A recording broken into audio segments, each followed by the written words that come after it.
get this big. Because I'm okay, there we go. I am so sick of this. You can't pay me for enough of this shit. God dang it. All right, hold on. Now I gotta tell folks I'm on because I promise you, I have had it. I have absolutely had it. All my shit is fucked up right now. Just all of it. Give me a second here. Apparently, I think I can do this. So I don't really need that though, but I need another camera. So how do I do that? Okay. Image file. No, share screen. Yeah. So I'm going to share. So entire screen. Share entire. There we go. Share. Whoo, Lord have mercy. I think I'm going to go crazy. Hold on. I need this to be bigger. How do I make this bigger? Oh, I can do this? How do I maximize that? Oh, that's better. Okay, so I don't know if y'all can hear me. I'm irritated as hell, but shit, I don't even have my opener. I ain't got my slides. I am so pissed off. Oh my god. Show comments on stage. Continue. God dang it. I'm just so fucking over it right now. I'm just gonna have to see what I can get. Shit. I ain't got that. You missed me with that. Okay. I'm gonna look at that later. Give me just a second. See if I can get this girl. So I know that I can have somebody to bounce this off. I'm so mad. Do I have the banners? Yeah, I got. Oh, okay. I got that banner. I forgot I had that. All right, I'm up. I'm back on. I'm so pissed off, but I'm back on now. All right, let me go over there. All right. Okay. Bye-bye. Okay, now I gotta make sure that people can see me and know what the hell I'm talking about. I got this stupid shit up here. I am so done. All right, so anyways, let me see if I can make this bigger now. Now every damn thing is cuckoo. I'm gonna get this shit straight one way or another. I don't even know why I even bother. Anyway, singer DeForvit arrested after teen found unalived in Tesla trunk. Okay, I've been saying that, but all right, so we gonna do that anyways. Y'all gonna have to excuse me. This is like a really boot one because I'm just hold on. This isn't even the right title. Hold on, give me a second. Now I gotta fix the title and all that shit. I'm so done. I am just so done. Where no, over here. Okay. Give me just a second. This is not the title. We will not be doing this. I heard that shit and I'm not even gonna mess with it because I don't know if that was a cat or a ghost, but you know what? I don't care. I really honestly do not care. I think it was a cat. I'm gonna kick their ass later. That's all I'm gonna say. Whew. That is not the title. Oh, that is the title. Shit, never mind. Good grief. Give me a second. If anybody is watching this, I'm trying to get this up right. I'm so mad. You can't pay me to oh Lord, just everything was set up and then this motherfucker decided it didn't want to record.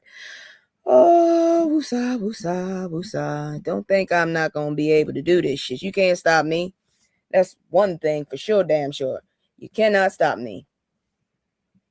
Yeah, dang it, get on my last nerves. I'm gonna get these stories out. That's for damn sure. Let me go back over here and fix this one because I have just about had it. God dang old ass computer. If I had the money, I'd get a new one. I mean, I got a new one, but I can't use that one. I refuse. I refuse to let it. I refuse to sit my ass up there and what you call it? Let me see. People. Okay, I don't know what that is, but yeah, I am so fucking done. Oh, that's my oh, okay, now I can see comments. Hey, I'm glad he was arrested. Yeah, I've been saying that. Okay, now I can show because last time I went it through OBS and OBS was like, I don't know what the hell you talking about trying to upload these things. So I said, well, fuck it. Next time I'm gonna upload what I need to upload in here to make it work. And then that didn't work. Every time I tried to come on, it was like, fix your driver, fix your driver. And I'm like, I don't have a fucking driver. So, anyways, I'm so sorry. We ain't gonna have all the, I'm just gonna have to do something with it because I'm gonna clip them anyways. I'm gonna hope this shit is recording because otherwise I don't know what else to say because I'm so sick of this. I'm just so sick. Anyways, let me tell you about DeForvid. I've been saying this, and you know already I was going to keep my foot on his motherfucking neck, okay? So listen, this one right here, this is the kind of story that makes you pause mid-scroll and go, wait, what? So singer DeForvid, real name David Anthony Burke, only 21 years old, is now sitting in jail without bail, and it's not for no minor nonsense. Your ass was out that long, and you just, man, had I been out that damn long, I would have been in a whole nother country. I'd been on an island ain't nobody heard of, okay? You couldn't pay me to come back. Fuck that. I'm out. You ain't, common sense would have told his ass to go into hiding, but no. So, anyways, and it's not for no minor nonsense. Authorities say he's connected to the death of a 15-year-old girl, Celeste Rivas Hernandez. Now, here's what gets it disturbing. Her body was found in the trunk of his abandoned Tesla in Hollywood, not hidden in some remote desert, not buried in a car at an impound lot. Police got called because of a foul smell, and when they popped that trunk, they found a body in advanced state of decomposition, meaning she had been in there for weeks. Oh Lord, that's gross. I mean, weeks. Let that sit for a second, all right? So Celeste had already been reported missing. Give me a second. Let me come up here. I hope this shit is not timed or something because I'm going to need a little bit of time to get all of this shit out.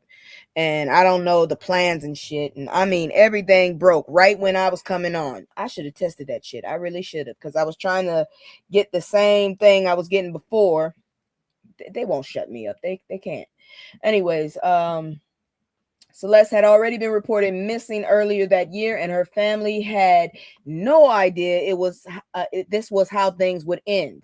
And investigators are saying the condition of her body may suggest dismemberment, which I'm not even going to dress that up. That's horrific. That's disgusting. Now, here's the part that makes this even crazier. This man was on tour while all of this was unfolding. He had a viral hit, Romantic Homicide, which I have still not listened to, blowing up on TikTok. Well, that's probably why. And now the title is hitting real different. Life is ironic in the worst way sometimes. As the investigation picked up steam, he canceled his tour and paused everything tied to his debut album because yeah, music promo don't matter when you facing something like this. Because I'm telling you, I ain't listening to your music. You sound demonic in my opinion, but I don't know. I know I was right about that damn orangutan. I told y'all he was possessed. He had to be. Anyways, or he is a stone idiot. We have a stone idiot in that damn office right now. As for DeForvid, he's being held without bail. The case is heading to the LA County District Attorney. His legal team, they silent.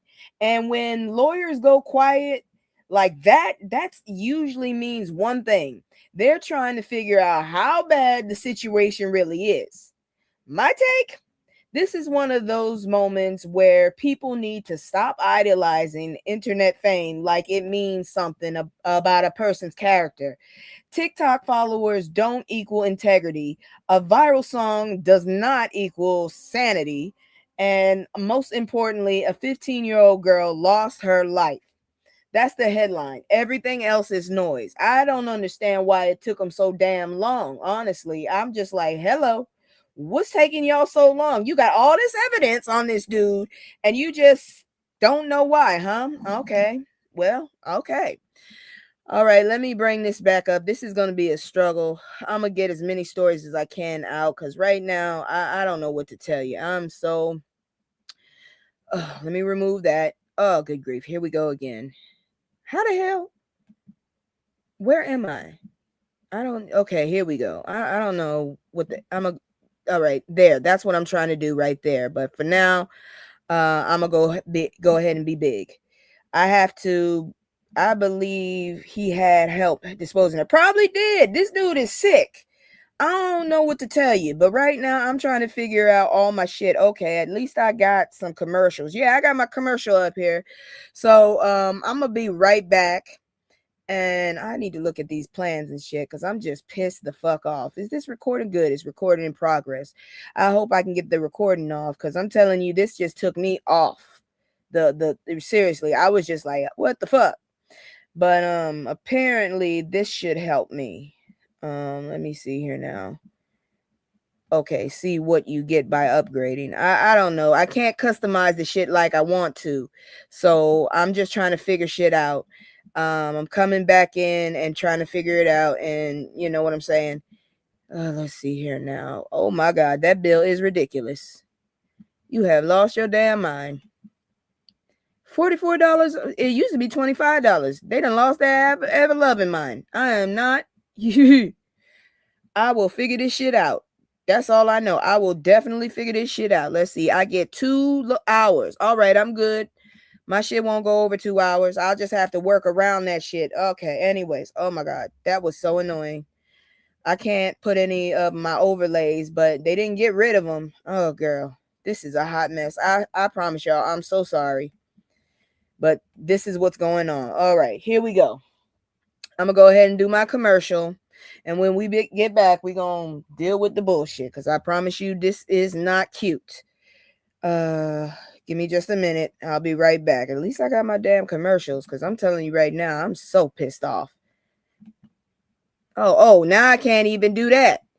Are you serious? Okay. Oh my god, this is retarded. Anyways, let's continue because I don't know what else to do right now. This is gonna be a struggle. That's all I can say. Shit is gonna be a struggle. They got me at my bare minimum. Fuck. All right, so Atlanta mother of 2 pew-pewed and unalived on highway. My daughter will be vindicated. First of all, I gotta get rid of this damn background. This is killing me.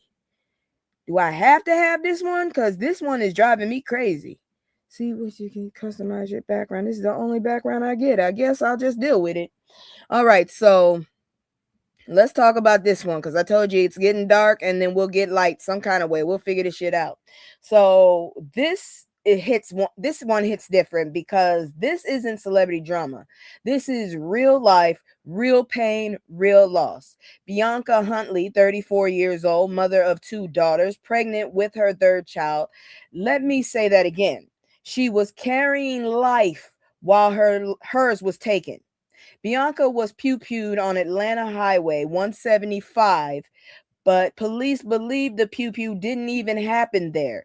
They're saying that she may have been pew-pewed somewhere else and ended up on on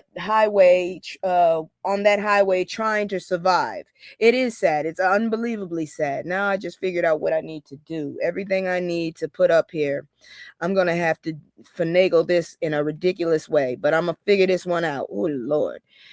I know what I got to do. Everything has to be over there, though. Oh, this is going to kill me. All right, give me a second. I have to stop just real quick just so I can figure this one out because I am so irritated right now. Because I'm going to have to figure something out. That's what I'm trying to say. We have our clip, our 5-minute clip that I want to do. So that's all I'm saying. Give me just a moment. Let me pause that. Pause that. Pause that. Damn it. And I'm going to move it over here for now. And then I'm going to make it go down. And I'm going to bring that up when we get there. Okay, I had to do that because this is going to be a struggle. Anyways, let me continue. So let's see here now. They're saying she may have been pew-pewed somewhere else and ended up on the highway trying to survive. Her injuries, gunshot wounds to her arm and torso. Her mother believes Bianca was trying to call 911 to get help, possibly trying to get out of her car. Damn, can you even imagine that shit? You're driving home from work and your last moments are spent fighting to stay alive. Man, that's terrifying. Bianca wasn't just surviving either. She was thriving. She was a homeowner, quality control manager, and built a whole life after moving from North Carolina to Atlanta. My cousin just made a move like that. She got a boyfriend now. Good for her.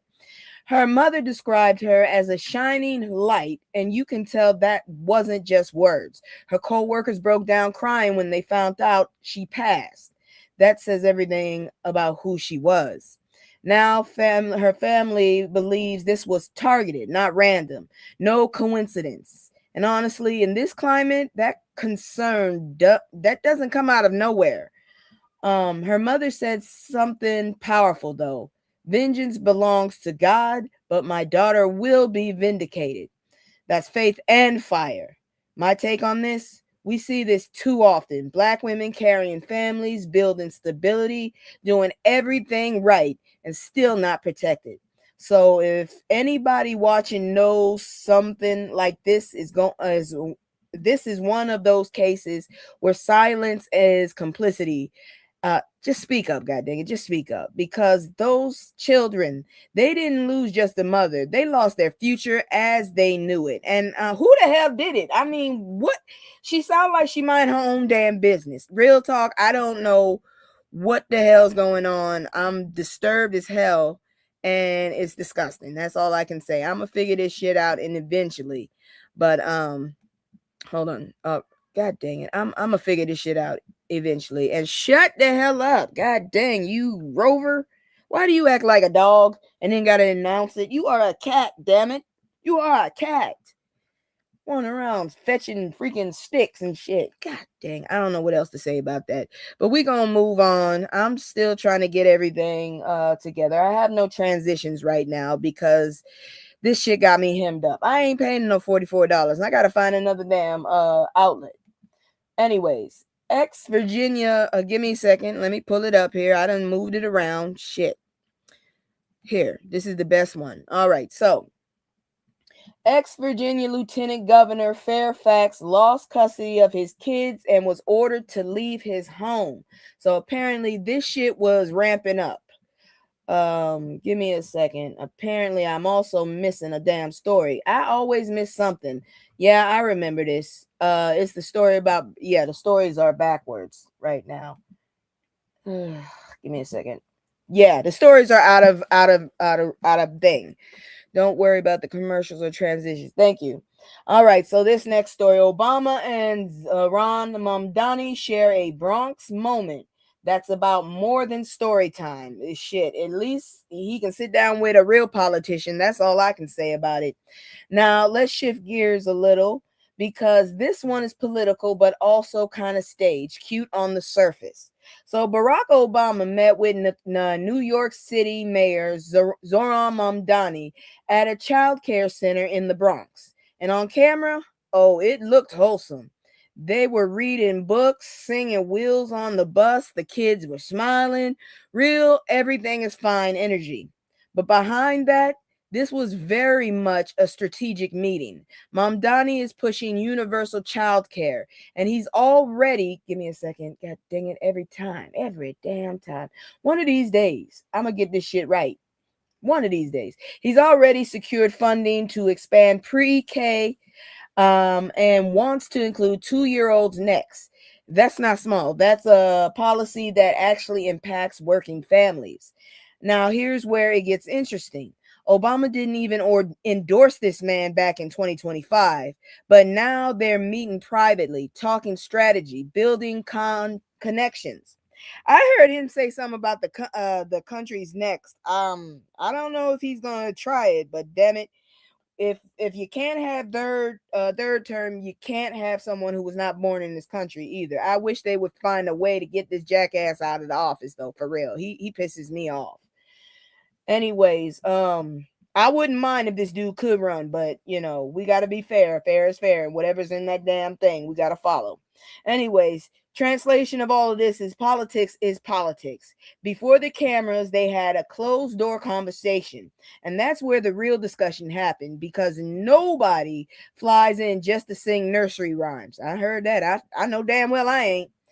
And while all of this is going on, Mamdani is dealing with the pushback from, you guessed it, that damn Drumpf, that goddamn orangutan, who's mad about proposed taxes on luxury second homes. Bitch, we struggling to stay alive, and here you are getting mad because your friends don't have luxury second homes. Bitch, some of us don't have first homes. How about that?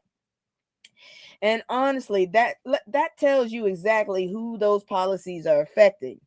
Man, this is one of those moments though where you gotta read between the damn lines. Cause I promise you, if y'all don't make moves, I'm waiting for these crazy ass palm folks. Cause if they could do this shit before, I know damn well they better do it again.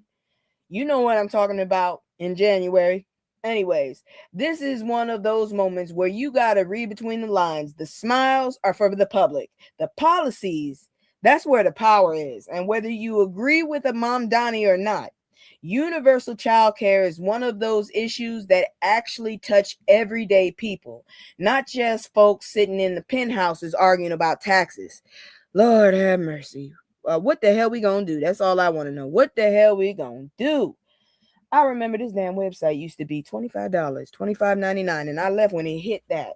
Because originally I think it was even lower. Man, this motherfucking shit. Y'all lost your mind. I will find a way. You can bet on that, damn it. You better bet on that. So moving on, because let me see what's the story. Okay, yeah, this story right here. Let me move around so y'all can see it properly once I get it up here. Because this shit tells you they can do a lot of shit just for optics. And then the next story gonna piss you off. Childcare is very expensive, but watch this. This is gonna piss you off. This story after this next one. This one is one of those stories where I'm just gonna let you know, man, y'all better keep your eyes on a swivel. Cause this bitch right here, I don't know where she coming from. I don't know if she's a bitch or not, but he picked her. I'm scared. You gonna see in a moment. Check it out. God dang it. Hold on. Let me get this right. There it is. So everything you need to know about the black woman nominated to lead the CDC. So now he got a black woman about to run the CDC. Please don't let her be a nut job. You know how many nut jobs they done hired just for optics? Anyways, so all right. This one it has layers. So follow me down the rabbit hole, will you? So Trump's administration has nominated Dr. Erica Schwartz, how the hell she get that last name? A black woman to lead the CDC. She's probably okay. We're gonna go and say trash panda from now on. I'm gonna put this up there and then I'm gonna take it down. From now on, we say trash panda because these jackasses like to fuck with me. Anyways, so let me say on paper, her resume is strong, like strong. You got to put a C in that shit. Strong. We're talking medical degree, biomedical engineering, law degree, public health degree, over 20 years in military service. Former chief medical officer in the Coast Guard. This is not somebody who just popped off of vibes. I hope she don't. I hope she got morals. Is what I'm trying to say. Because if the heifer got morals, more power to you. But if she's just sitting up there to be a yes man or yes woman or whatever the hell, you can move on. Because we already got Wormhead up in there with his dumb ass. I don't know, girl. I really don't. But we're going to find out. We are going to find out about her. And some of them be fighting just as hard. So don't count her out just yet. I'm terrified, but we got to just keep our heads on a swivel, like I keep saying. She also supports vaccines. So you already got my vote here. Has worked in emergency response and even served as deputy surgeon general before. So what's the issue? The environment she's stepping into, because she'd be working under Robert F. Yeah, Wormhead. I told you, this is the thing I'm worried about. That hire will not help with midterms. Maybe not, but god dang it, it will help us with our health if she can get over his ass. That's the problem, because he done fucking packed that whole office full of nutcases. He has a long history of pushing anti-vaccine rhetoric. So now you got a pro-vaccine public health expert working under someone who questions vaccines. That's like hiring a firefighter, then putting them under someone who plays with matches. Oh my God. That's like getting a pyromaniac in charge and you a firefighter. Have fun. And on top of that, the CDC itself has been struggling. Mass layoffs because of the wormhead, public trust at a low point since COVID, you already know. Constant leadership turnover. She'd be the fourth director I did not know it was four of them already. She will be the fourth director in a short time. So this role, it's not just leadership, this is damage control, because you got Wormhead up in there. He gonna kill the rest of us off if we ain't died from stress. I'm always rooting for Black excellence, especially in spaces where we are underrepresented. But I'm also realistic. Putting a qualified Black woman in a chaotic system doesn't magically fix the system. If anything, it's going to make her a scapegoat. Sometimes it just means she's the one expected to clean up everybody else's mess. I knew it. Oh, fuck. I knew it. This poor woman going to have white hair by the time she get out of there.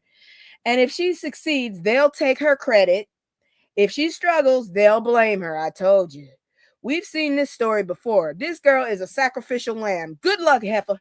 I don't mean to call you a heifer, but god dang it. You done been touched by an orange orangutan. I don't know if this gonna work. I feel like I should say you done been touched by a smooth criminal. No, but he don't look smooth at all. He's gross. Moving on, because I just don't feel like keeping up with this shit. I already said that. Where's the next story? No, it's that other one. This is just damn proof that these bastards can actually, in this day and age, actually do universal health care. My stories are all bunched up. I don't know how the fuck I messed it up, but they all over everywhere. We gonna get through it though, because I'm tired of this bullshit and I'm gonna make it happen. I will not be quieted, is what I'm trying to say. Because I really think somebody been fucking with my internet and shit. Anyways, so this is heavy and it is an update. You know me, I'm very good for updates.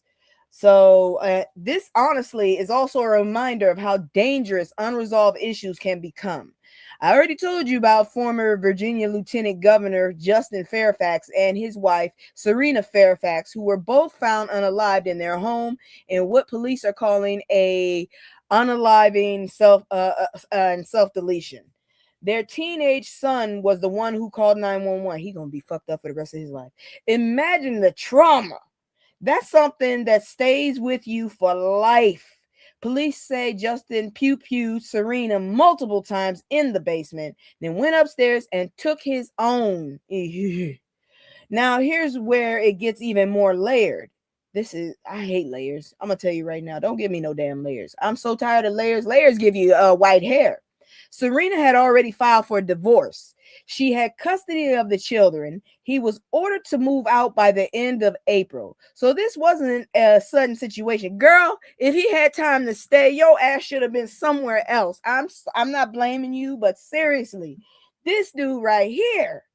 So this wasn't a sudden situation. This was a breaking point. There were also allegations of heavy alcohol use, prior SA accusations from 2019, claims of isolation from the family. And here's a key detail. Serena had installed security cameras, and those cameras reportedly showed that a previous claim Justin made that she assaulted him was not true. How the hell you gonna, with your big ass, say that she assaulted you? You look like a liar. So was already tension, already conflict, and already instability. This is why people need to take warning signs seriously. Control issues, isolation, substance abuse, escalating conflict, divorce during divorce, ma'am. And I know it doesn't help, but I really wish you had reached out some kind of way to your family, even if you had to send your son out there to get to them, because you should not have been in that house once the papers had been filed. For real, for real. I don't want nobody to, if I serve you, you will not be able to find my ass, just in case you pop off. That's all I'm saying. So these are patterns, and when they go unchecked, they can turn deadly. Now there are children left behind trying to process something no child should ever have to understand. For real. Man, I'm telling you, I'm so mad about my computer. I'm gonna be complaining all throughout this about that damn computer. Now the children are without parents, basically, and traumatized. Don't forget traumatized, because this bastard here, I don't know what to tell you. This bastard here is a menace, and he gone. He gone though, so he's in his hands. You know whose hands he's in. Moving on. Okay, we already talked about that. Let me see. Yes, this is that story I keep coming up to. This one right here. And this is proof that these motherfuckers could give us universal health care. But once again, they still think that we gonna die the fuck out. No, motherfuckers. Apparently, it's y'all. We just want to be left the fuck alone. So, Mexico unveils universal health care contrast Drumpf's aim. So, let me get this straight. Mexico. Yes, Mexico, the one they keep talking about is third world, is rolling out universal health care, while folks in the US still arguing over whether people deserve to see a doctor without going broke. For real, because they trying to figure out how to get me to pay $2,000 damn dollars. I'm like, where the fuck that come from? Oh, that came from when your insurance lapsed. Oh, my insurance lapsed because my fucking job decided they didn't want to fucking pay me even though I was still employed. Oh, okay. Moving on. President Claudia Sheinbaum, there go another name I don't know where it came from. Yes, great job, Mexico. At least somebody seeing the light. Give me a second here. President Claudia Sheinbaum just launched a plan called the Universal Health Service. And baby, they're not playing small. Here's what they're doing. Seniors 85 and plus already signing up. Emergency services rolling out by 2027. Full services like lab tests, imaging, radiotherapy by 2028. By 2030, any citizen can walk into any health facility and get treated. Let me say that again, citizens. So don't think you can try and pull one of the moves that y'all keep blaming them for. No, out of network. No, we don't take your insurance. No, that'll be $3,000 for breathing near a doctor. Now compare that to over here. I'm gonna tell you right now, I had a manager. He had to go into the damn ambulance, and that was $1,000 just for getting in that bitch. The fuck? Then he didn't even get properly treated. His ass had to come back. Anyways, Drumpf is pushing cuts to healthcare funding, more money toward military spending, boosting private insurance profits, billions by the way, possibly forcing seniors into Medicare Advantage plans. That's that extra shit that is not covered by the government. So while Mexico is saying healthcare is a right, the US is over here like healthcare is negotiable depending on your bank account.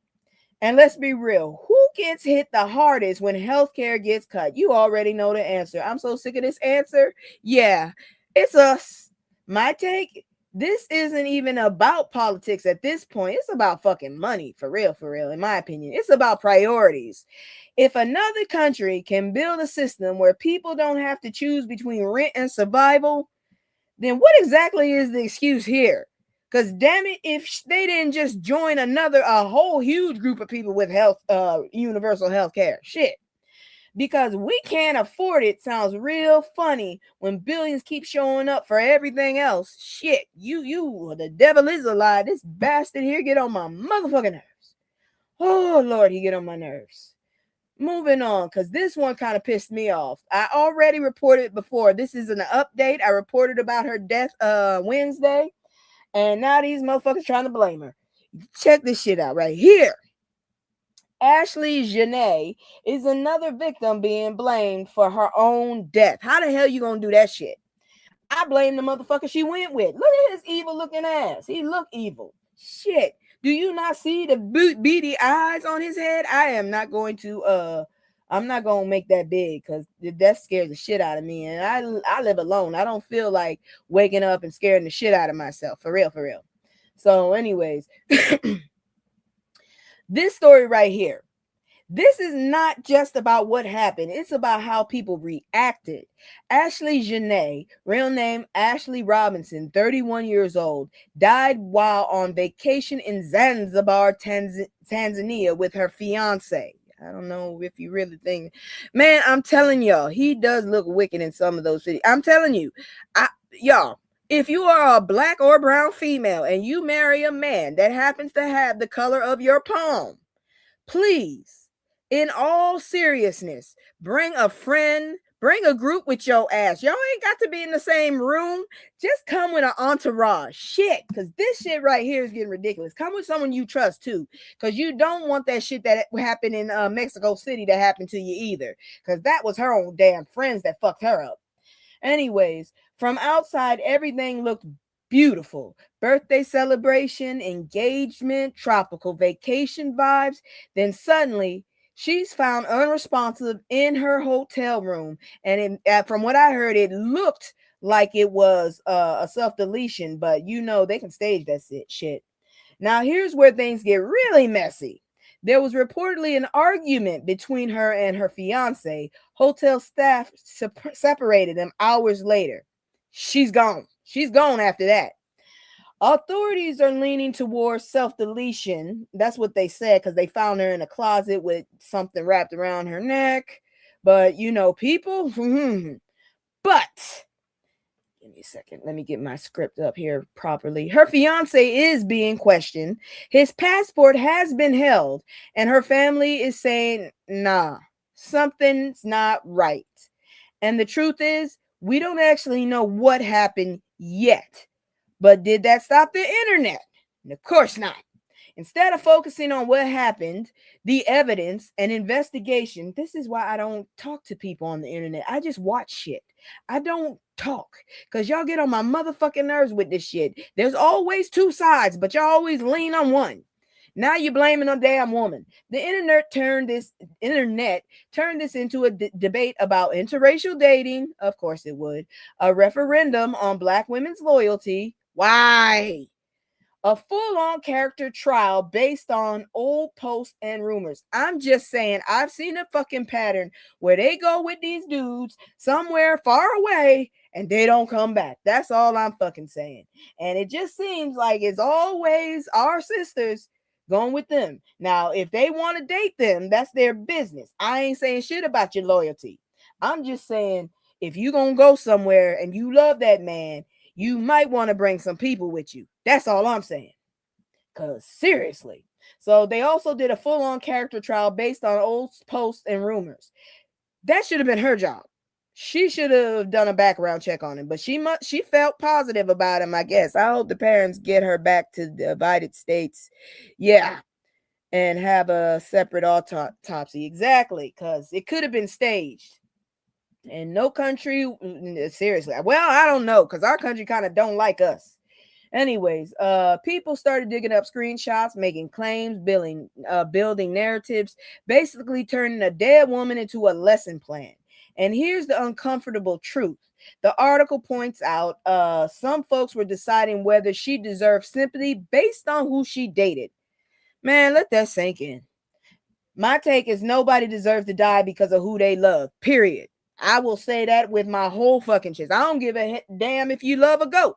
Somebody could have been dating that damn zebra. I don't give a shit. You love the zebra, love the damn zebra. I don't have to live with it. And the way black women keep getting turned into symbols instead of people, that's a fucking problem, okay? She is not a representative. This is a black woman who just happened to fall in love with one of them. And once again, she's gone. We've lost more excellence than anything. If anything, I blame him. He's taking us out. They taking us out. Now, yes, there are conversations to be had about anti-blackness, dating dynamics, and internalized issues. But you don't build those conversations on top of a woman's body before the facts are even out. That's projection, damn it. And meanwhile, the real questions are still sitting there unanswered. What actually happened in that damn room? Where's the full autopsy, please? And are charges coming? Because if this turns out to be something else, all that online noise makes a distraction from justice. Please do not do that. This damn the family needs their peace. But seriously, I'm seeing and I don't know y'all. I'm gonna say this off the back so nobody sits up there and tries to say I said something. Off the fucking back. Seriously. I've seen a lot of these these people with the color on the palm. They tend to hook up with one of our people. and they go somewhere far, far, far, far away from family and friends, and sometimes they come back alone. And I've noticed it's usually a lot of female people. Where is the footage from the resort? Girl, I don't know. But all I'm saying is please bring family with you. This is kind of like what they used to say told women to carry, like self-defense shit. This is what I'm saying to you. Family, please. If you love one of them, that's great. More power to you. If you like it, I love it. But please bring your family or friends with you. Just have them come on the trip. Shit. We love y'all too much to keep losing you. And it's getting ridiculous. It's getting ridiculous. And it's also getting very disgusting with it. Shit. Dirty bastards. I don't know if he did it or not, but seriously. Moving on.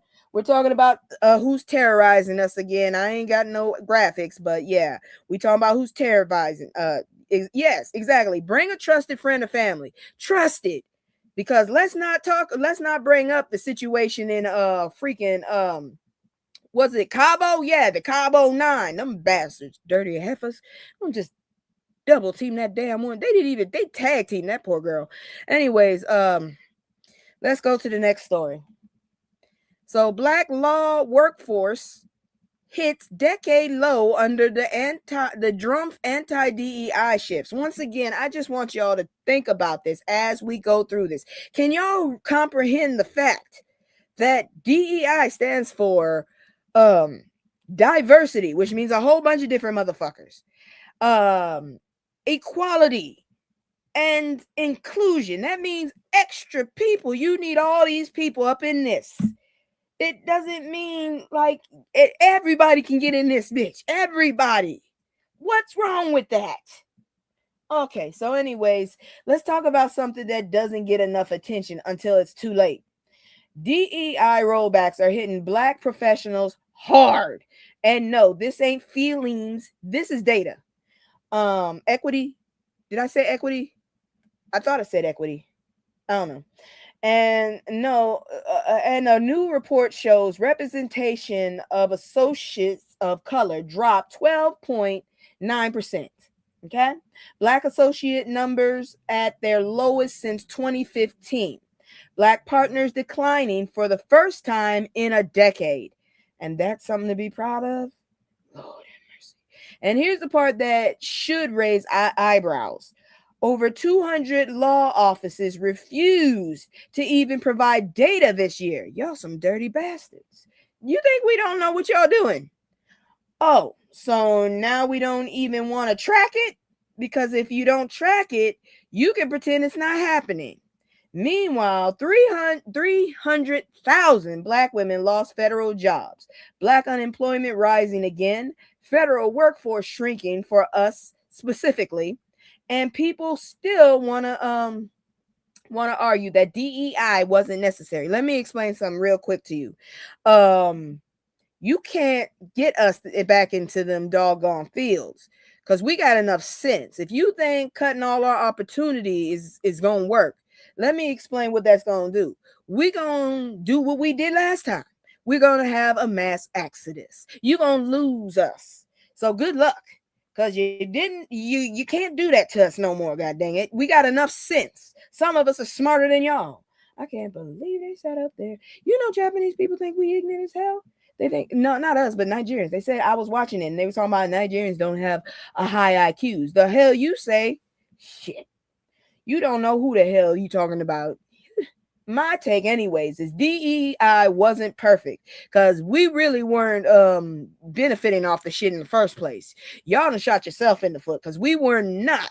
Hey, Joker, I'm sorry if you came up at one point. My whole goddamn computer system decided it didn't want to work, so I had to jump on SteamYard, and I'm trying to get through this because I only got 2 hours before they shut my ass off.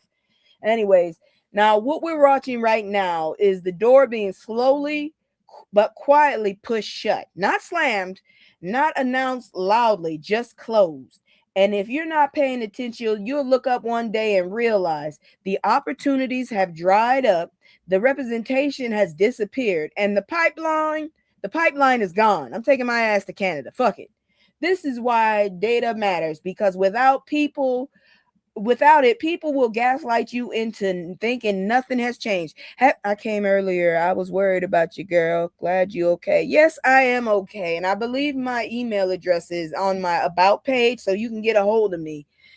I believe a lot of people done found out my damn email I didn't need. They send me shit talking about I can make you monetize. I bet you could, and I'd have to give you some of that money. Fuck you. Anyways, my whole shit just fucked up. I'm serious. I was trying to figure out how I could get these comments back up through OBS, and it didn't like it. So I'm gonna have to pull it out and try it again or find something, because StreamYard is too damn expensive. Talking about $44 a month. Fuck that shit. I ain't got $44, and I sure in the hell ain't paying you a whole year's worth. Fuck. You know how many groceries I could get with that? Anyways. Now we're about to move on to another person who is terrorizing black folks. I ain't got my transitions. This is going to be a bootleg one, if that. So, officer charged in tasing death of black man files motion to dismiss case. You dirty bastard. Knowing damn well you did it. Oh my goodness. I hope you sit in a fucking hill of what you call it? What are they? Fire ants. I hope you sit in a hill of fire ants and they eat you up, you dirty bastards. I need y'all to really hear this number. 83.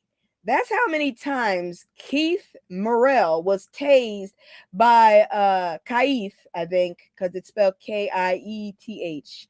Anyways, Mr. Morrell was tased by police. Not 3, not 10, not even the originally reported 26. Oh, so you lied, you dirty bastards. Over about 10 minutes after all that, they didn't even check on him properly until paramedics showed up nearly an hour later. By then, he wasn't breathing. Now, 3 officers are facing charges, 2 for murder and 1 for manslaughter. You damn right that's unnecessary. They were being evil. Man, I don't know who the hell thinks they are ready to see the rapture, but I'm not. Y'all goofy ass people think this is going to be easy? Whoo. You don't know. Nobody knows if they are saved. Even if you think you doing the right thing, you don't know if you are saved. So please tell me, why the hell are y'all trying to bring the Armageddon so quick? Because I ain't ready. I really want to have passed away. I don't want to be one of those people to see it. I don't want to witness it. Okay? Anyways, and what is the defense saying? Oh, they want cause of death testimony thrown out. How the fuck? Oh, my. I wish I had my sound plate. I said, woo.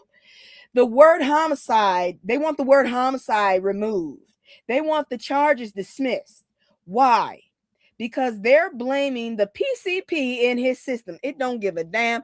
I don't give a damn if the man had Tylenol. He got tased 83 times, you ignorant bastards, for 10 minutes. I swear, wherever the hell this is, they need to be protesting for real. I hope this becomes bigger. I hope somebody brings this bigger, because I ain't heard of this. This shit was reported on Friday. Ain't nobody talked about this. So somebody need to share this shit, please. And what they're saying, because of the PCP in his system, heart disease and resistance. Nobody is trying. Everybody is resisting the damn current of electricity. That's what they're doing. They're resisting that. That's the only thing that anybody can resist when they are being tased. I promise you. I have a taser and I ain't played with it. Fuck that shit. I'm not that curious. Anyways, let me say something real clear.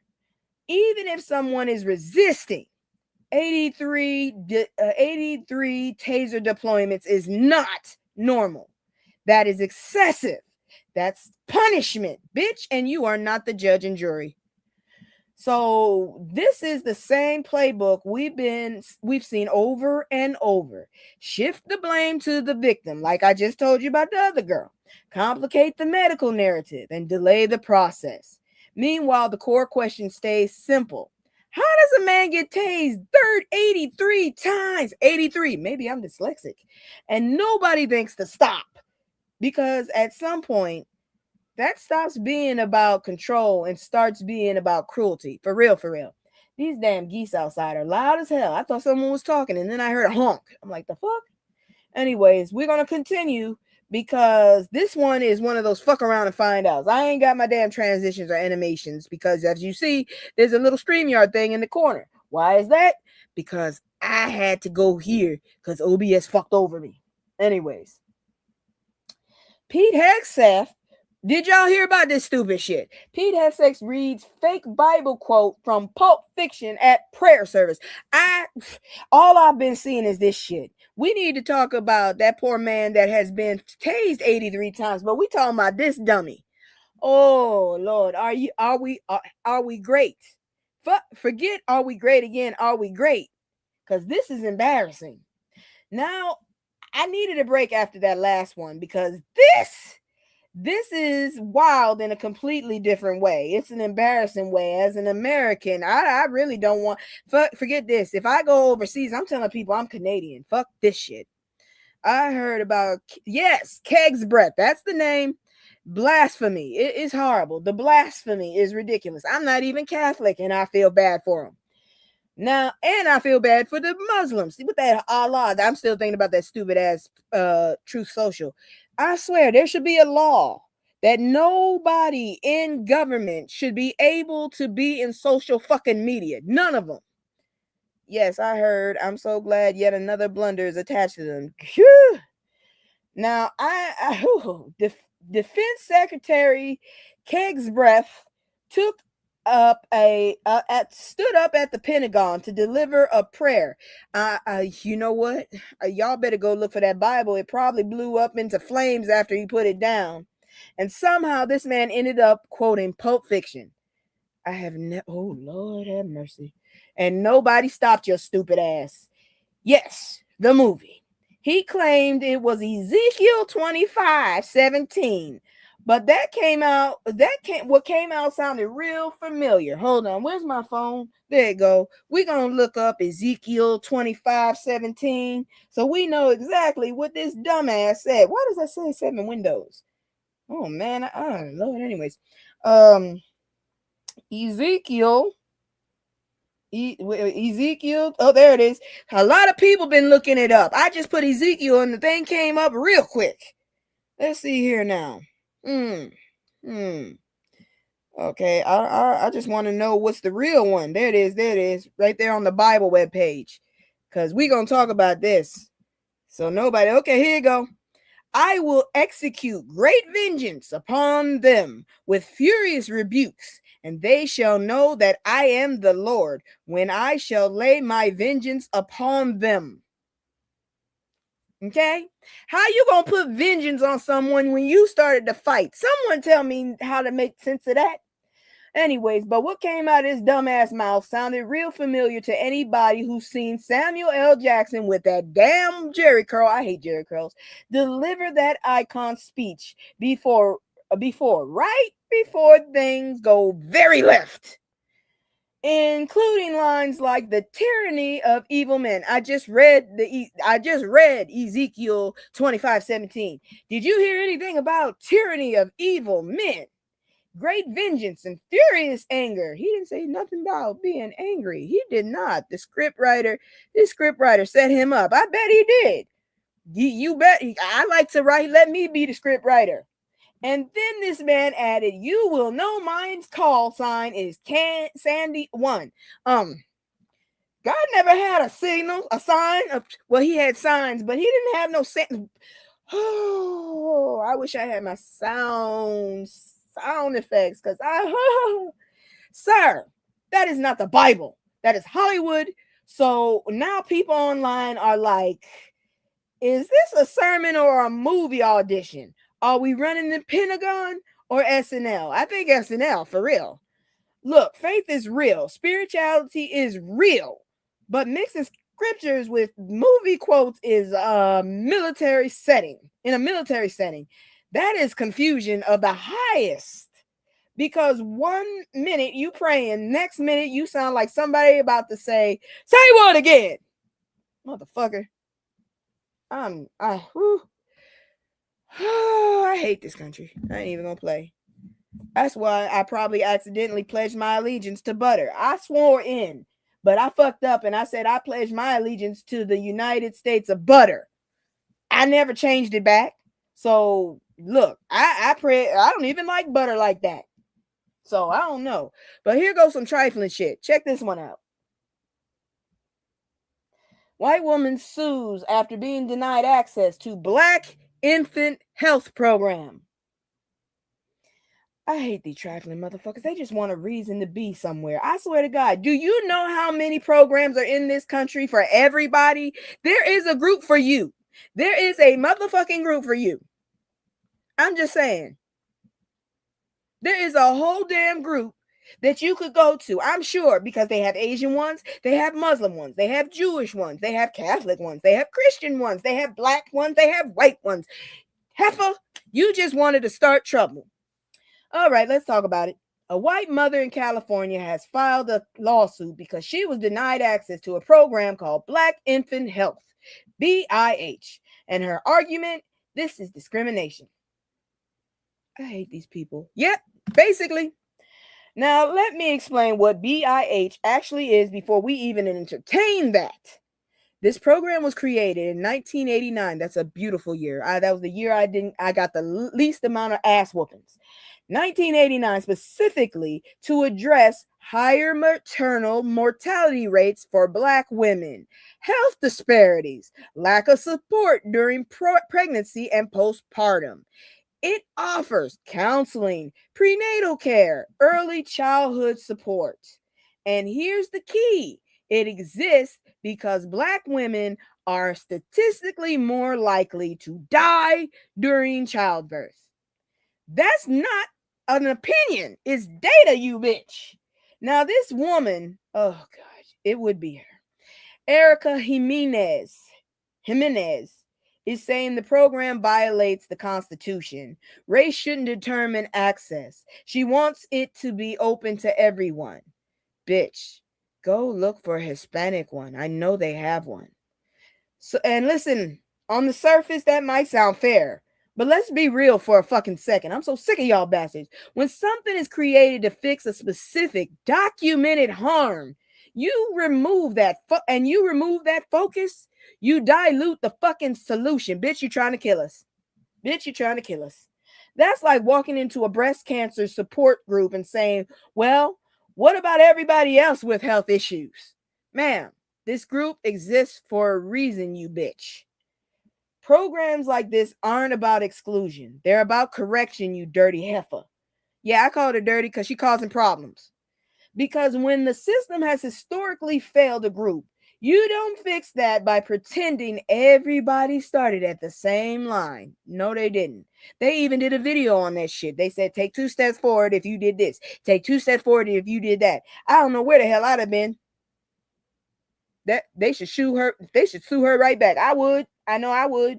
Because when the system has historically failed the group, you don't fix that by pretending everybody started at the same fucking line. You fix it by targeting the problem directly.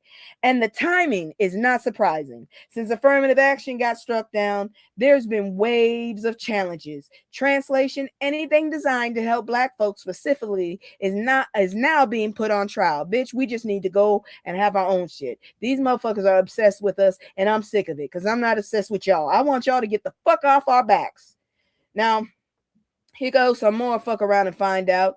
And I'm pretty sure this man probably would have beat the hell out of this motherfucker if he had didn't take the coward's way out. Look at this shit.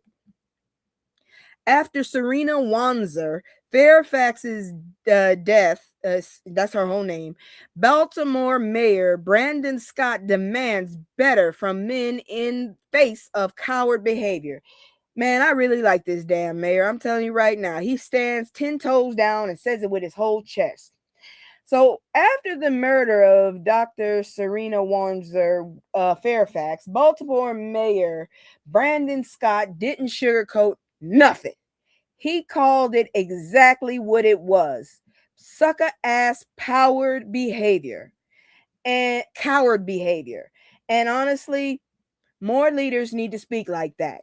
Because too often when tragedy like this happens, people get real polite real fast, especially when the man involved had status, connections, or credentials. None of that shit matters to me, bitch. You are same as me. I don't give a fuck. I'm not doing nothing special for you. Saying, And I mean that with my whole motherfucking chest. I've had chances to meet people. I didn't sit up there and fiend. They fiend on me sometimes. Anyways, Mayor Scott said, fellas, we have to be better. Stop excusing this behavior. Hold your friends accountable. Because here's what happened. A woman lost her life. Children lost both parents. And somehow people were online posting tributes to the man. Excuse me? And those posts got dragged, rightfully so. Because how are you centering him when he's the one who caused the harm? Man, this is bigger than one case, though.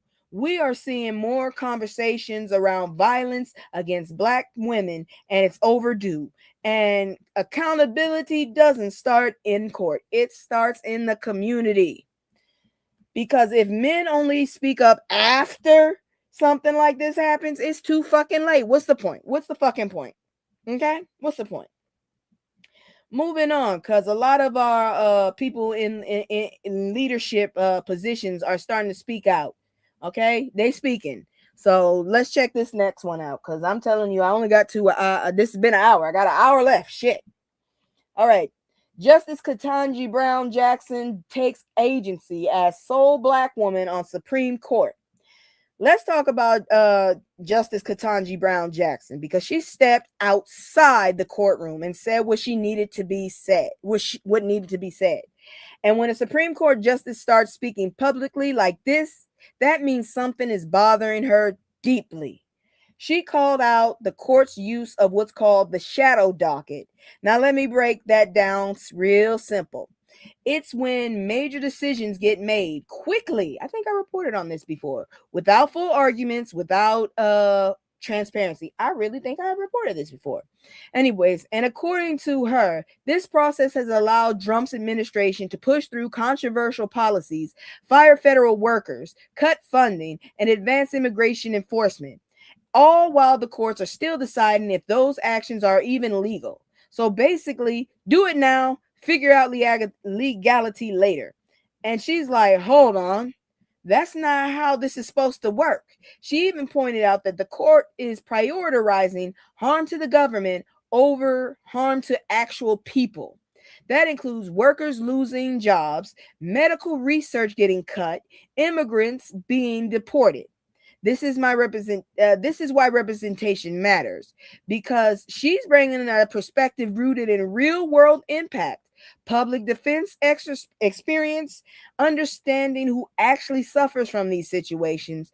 And let's be real, being the only Black woman on that court, that's pressure and purpose. I'm telling you, we need to put these motherfuckers at 4 years. They come in with the fucking president and they take their ass out with the fucking president. Everyone should leave, because I'm sick of this shit. Because I don't mind her, but we got a whole toad over there just kissing his ass, and he's there until he croaks, and he ain't croaked yet. Look like he need to. All right. Anyways, she's dealing with pressure and purpose, and the fact that she's speaking up anyways. She's not there to sit quiet and look pretty, okay? Damn it. I'm so sick of these people doing this stupid ass shit. Get on my nerves. We're going to move on, because I'm telling you, I only got an hour left. All right. I told you, we in the fuck around and find it portion. So these diehard Drumpf loyalists are now anti-MAGA Democrats. Too late now. I ain't forgiving none of y'all bastards. Real talk. If you voted for his ass even once, especially after he got into office, and you didn't learn your lesson, I ain't got no damn sympathy for your ass. You can stay. You have been, you better not tell me. I got a cousin who voted for his ass, and his mama voted. They ain't invited to the cookout. Now, this is one I need y'all to stay with me with. Stay with me. A group of former Drumpf insiders are now switching sides and running as Democrats. They're calling it the Great Realignment. Translation: the house got too crazy. Now they trying to move next door. Bitch, you the same person, though. That's the problem I got. I guess you want to turn the Democrats into the Republicans again? We gonna switch again? Is that what y'all trying to do? We're talking about people who worked inside the administration, supported the policies, and helped build the system. And now they're saying, actually, this ain't right. Bitch, y'all started this shit. Some examples are Olivia Troye, former Pence advisor, J.P. Cooney, oh, I love your name for a certain reason, federal prosecutor tied to investigations, Jeff Duncan, former GOP lieutenant governor, George Conway, yes, that George Conway, and even Anthony Scaramucci is still hovering around the mix. I ain't saying your fucking name again. That's fucking too many letters in that bitch. And their reasons, oh, now they see. The party changed. The mission drifted. The behavior went too far. Listen, growth is real. People can change, cool. But let's not act brand new. Some of these folks were in the room when decisions were being made. So the question voters need to ask is, are you switching because you evolved or because the ship started sinking? Because accountability matters, y'all. You don't get to build something then rebrand it like it never happened. Bitch, you are not coming over here and fucking us up, okay? That's why I said the damn party switched. Don't try to switch back. I hate that shit. I really fucking hate that shit. That's why fucking my neighborhood is getting gentrified and everybody else's fucking neighborhood is getting gentrified because all of a sudden we made it better. Now you want it. Get on my fucking nerves. Now, if you haven't heard, Ice Spice apparently, God knows why she did this, but she showed who the hell she was. She might have a fucked up hairstyle right there. That's not a natural color in my opinion, but apparently she ain't got problem being New York.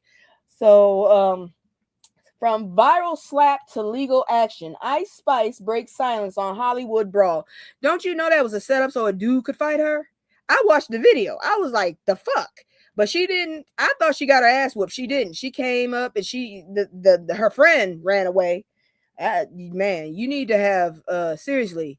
I don't give a damn if you're a one-hit wonder. If enough people have seen your fucking face, you need security. But at least she knows how to handle her shit. So let's lighten it up just a little because this one is messy but not tragic. So Ice Spice got into a whole situation at McDonald's in LA. There's your first problem right there. You went to get fucking real food. That's not real food. I seen somebody do a fucking test on that shit. It doesn't rot. That means that ain't real. And when I say the situation, I mean a woman approached her, supposed to be a gang member, she said. Words were exchanged, a slap happened, and it wasn't an easy one because the girl couldn't fight, apparently, the way it looked. And then it turned into a full-on chase and fight. This girl, Ice Spice, jumped on the fucking tables to get around the dude that was trying to, like, I don't know what he was doing, but she jumped on the tables, jumped down, and went outside to go after this girl. And there was a dude outside waiting for her ass. Anyways, inside and outside the restaurant, it turned into a full-on chase and fight. Now the woman claims she just wanted to compliment Ice Spice. She had standing there a long ass time and she kept moving back and forth. And that wasn't no. People know when you up to some shit. She felt disrespected and reacted. Just because someone disrespects you doesn't mean you need to slap the shit out of them, even though she didn't. It didn't look like she slapped the shit out of her. It looked like she tried and she failed. Ice Spice's lawyer said, nope. That was a targeted attack. LAPD has been notified and a lawsuit is coming. And heifer if they didn't catch her ass for a minute on that damn camera. And then, because we live in 2026, Ice Spice responds by promoting new music and joking, this wouldn't happen at Wendy's. Now watch you get sued by McDonald's. Girl, why did you open your big ass mouth? Girl, not the brand partnership plug in the middle of chaos. This is the era we live in, y'all. Fights go viral, lawyers get involved, and somehow it turns into marketing. Now, whether it was staged or not, still unclear. But one thing is clear. People need to stop running up on celebrities like they know them. And celebrities got to understand every moment is being recorded.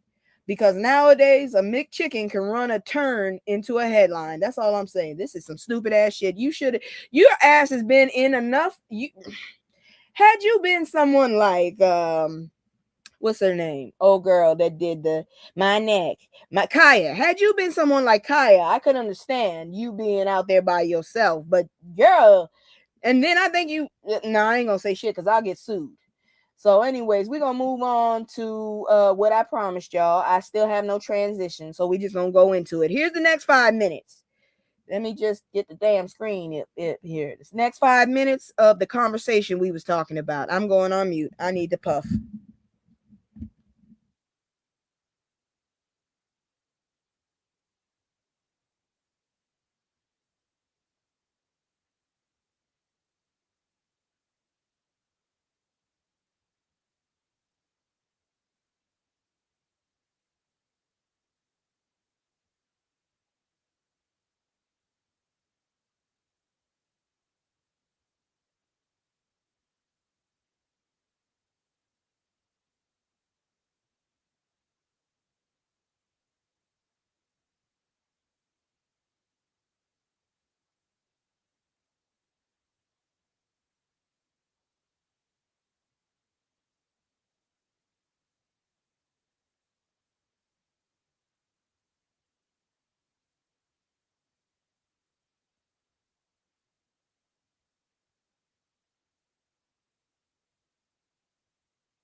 It's not what I was trying for myself, after all, first of all, to elucidate for myself a theology and the effects of a theology, which I, at the moment, realized I carried in myself. You know, it was not the world that was my oppressor only.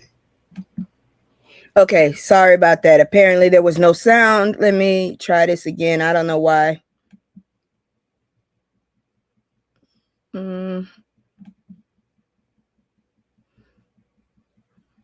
Okay. And I'm sharing the screen, damn it. Yeah, y'all can hear me. I turned up my sound. Okay, hold on. Then I'll just start this over and I'll play the sound, okay? Oh, I went mute. But I'll start it over for y'all to listen.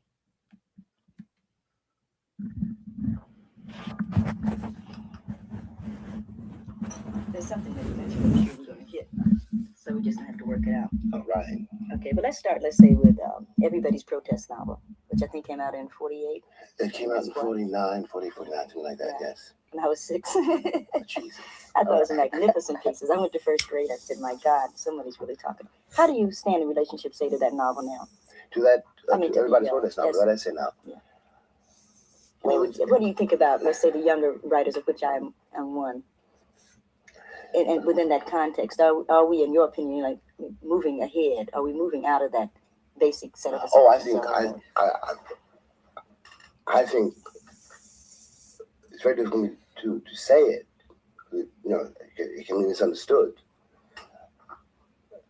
But you have no idea, and I can never express to you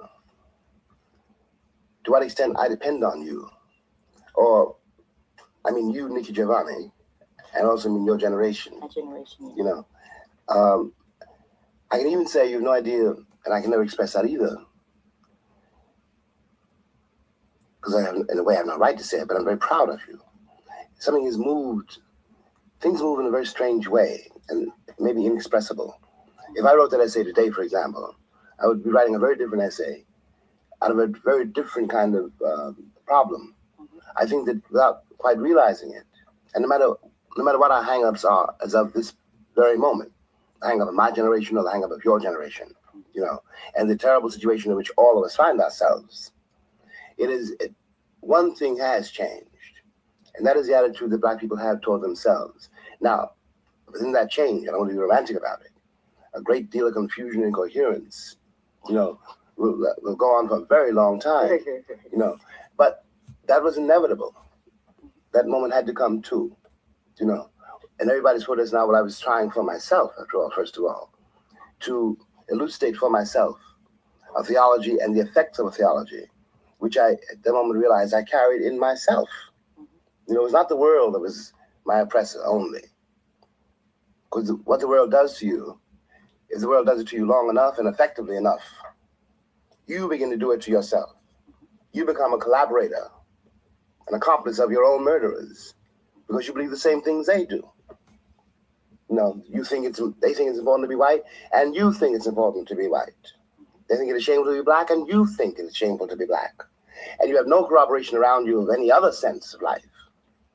You know, all those corroborations which are around you are, in terms of the white majority standards, so deplorable, they frighten you to death. You don't eat watermelon.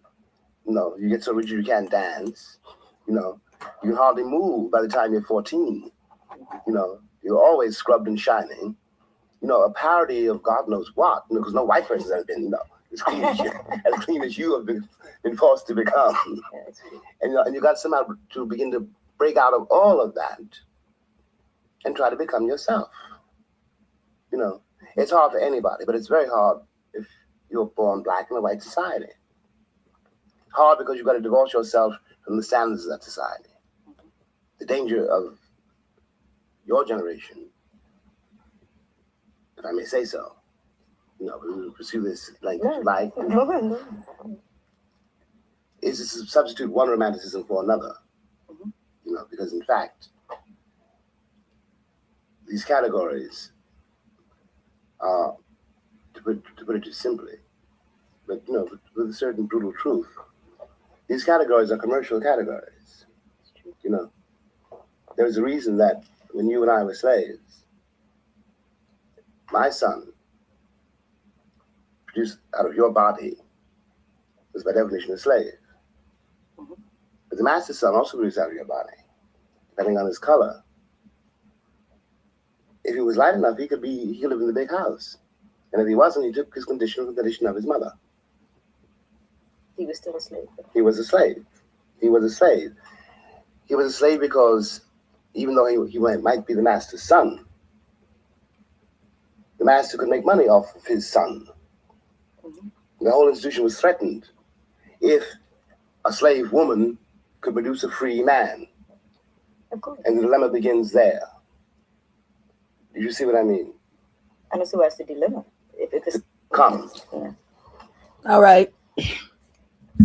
That's part 2. We'll continue on part 3 next Sunday. Could y'all hear that? I think I found some alternatives, so I'll be on a different situation next Wednesday.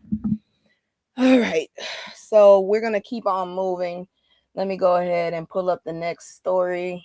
No, I don't need that. I need this. There it is. And I'm going to move this. All right. Oops, God dang it. What the hell was all of that? I must have had my hand on a button or something. Shit. All right. So we're going to move from that. And we're in our history point right there. Okay, good. I wanted to make sure y'all heard it because, like I said, we're going to continue on that. That is an hour conversation between them. And I don't know about y'all, but I love to pick the minds of intelligent people that, have been there and can give me some information. So anyways, next story. Black women who broke barriers and opened doors. Okay, here we go. All right, let's reset the room for a second, because before we even go into today's chaos, we got to give flowers to the women who made it possible for us to even be here. And when I say pioneers, I mean women who made it possible for us to I mean women who walked into rooms that were never built for them and still ran it, okay? Let me give you a few names you better not forget. Constance Baker Motley, first Black woman arguing cases before the Supreme Court and became a federal judge. She was out here dismantling segregation piece by piece. I'm not sure if that was a good thing at this point. Shirley Chisholm, first Black woman in Congress and first to run for president. Her slogan, unbought and unbossed. Yeah, they're not making politicians like that anymore. Patricia Roberts Harris, first Black woman in a U.S. cabinet, diplomat, lawyer, leader, basically a resume that says I belong everywhere. Ketanji Brown Jackson. Ketanji Brown Jackson. Y'all already know. First Black woman on the Supreme Court. And as we just talked about, she's not sitting quietly either. Now let's move to science and medicine. Rebecca Lee Crumpler, first Black woman doctor in the U.S. in the 1800s, practicing medicine when people still were questioning if we even had brains, jackasses. Mae Jemison, first Black woman in space. NASA couldn't keep us grounded even if they tried. Do you know how many times I saw that woman's picture? Good grief, her picture was everywhere.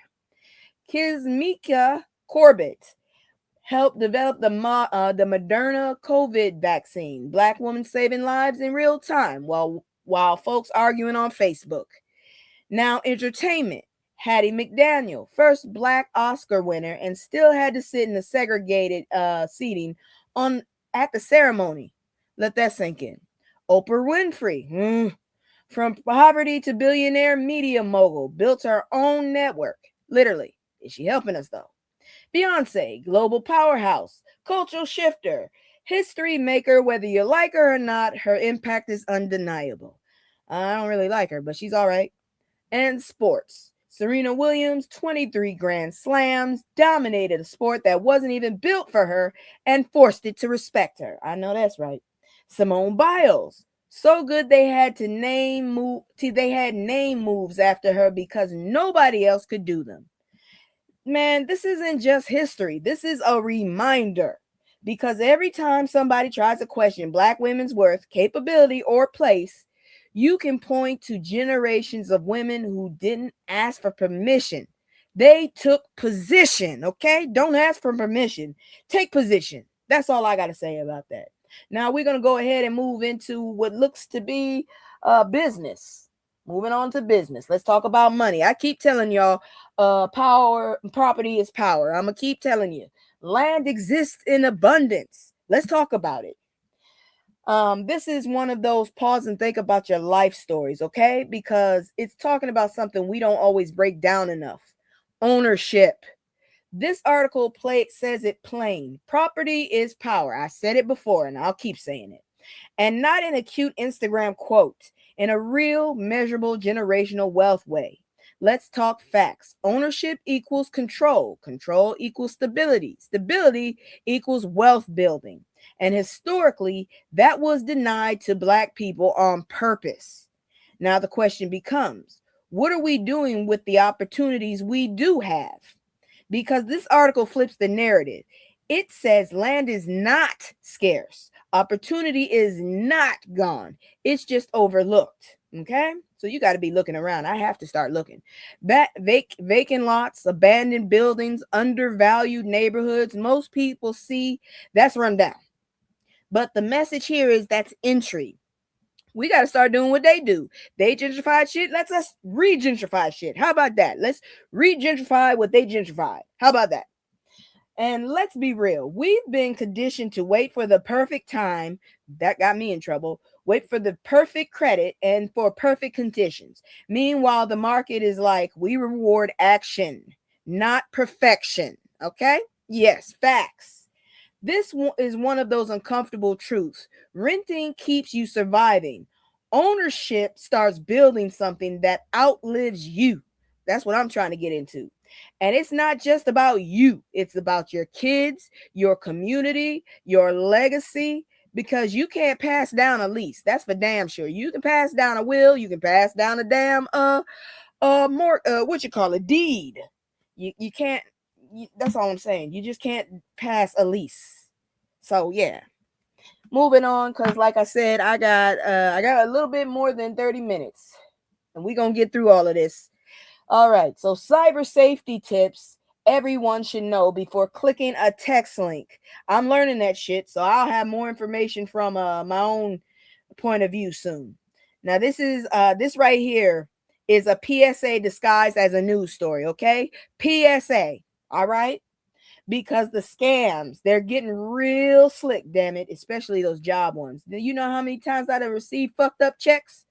It's called smishing, text message phishing, and it's the fastest growing scam in the US. Let me give you the numbers. 470 million lost in 2024 alone, 5 times increase since 2020. And why is it working? Because people trust text more than emails. I beg to differ. You text me from an unknown. If you ain't got a name and you ain't got no business texting me, I will ignore the shit out you. You see a message like your package couldn't be delivered. You owe a toll fee. Suspicious bank activity detected. Before you think, you click, no, I don't.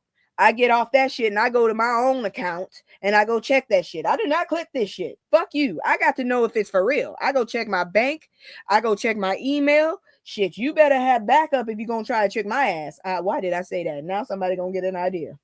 Anyways, why is it working? Because people trust text more than emails. You see a message like your package. Yeah, I already said that. And before you think, you click. That's exactly what they want. Here's how they get you. Urgency. Act now. Fear. Your account is locked. Convenience. Just click here. Fuck you. I got to go check other things. If I see, because first of all, for some reason, somebody named Cody done gave my number out to all these motherfuckers. And I guess who the hell Cody is? Cody is mad at me, I guess, because I keep getting real estate fucking calls and shit. I get all those the time, and you right. Go to your actual account. Exactly. Do not sit your ass up there and click that thing, especially if it looks weird, because most of the time, the link that you're going to look for, if you even hit a link, is where your fucking website is. And if you see something other than .edu or .org or .com, whatever the fuck it is, shit. Anyways, what you should do instead is never click that fucking thing. I'm telling you, people think my name is Cody and they think I got money and I'm buying real estate. They get blocked a lot. Go directly to the official app or website, which I do. Turn on two-factor authentication. Forward scam text to 7726. I think I might be dyslexic. 7726. Spam. That's what it spells. And if you already click something, disconnect your internet, change your password, and call your bank immediately.